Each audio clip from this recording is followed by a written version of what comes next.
Democrats spent much of their time appealing to the Latino community ahead of the election, which proved successful in most urban areas. But Latinos in southern Texas largely favored President Trump. Maggie Glynn explains now how the Biden administration will need to appeal to these voters to unify Texas moving forward. There's just a lot of initiatives that the administration can take to start gaining back the confidence of Latinos in South Texas. Texas Democrats are looking at the path forward after the majority of Texas stayed red this election. That includes taking a look at the loss of the Latino vote in many southern Texas counties. In the 28 counties along or near the border in 2016, Hillary Clinton won by 33 percentage points. This year, Biden won them by only 17. Immigration is not the issue only for Latinos.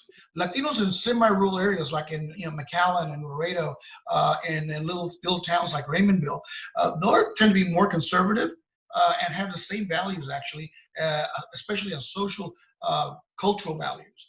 In terms of supporting the police, supporting the military. The League of United Latin American Citizens says the idea of defunding the police may have derailed a big portion of voters in the Rio Grande Valley. You look at South Texas, we need almost every sheriff is a Latino sheriff, law enforcement is Latino.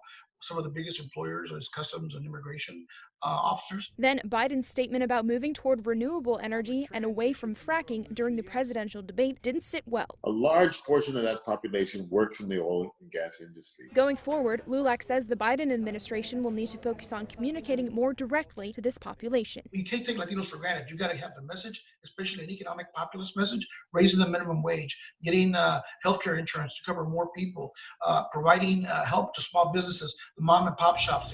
Maggie Glynn, KXAN News.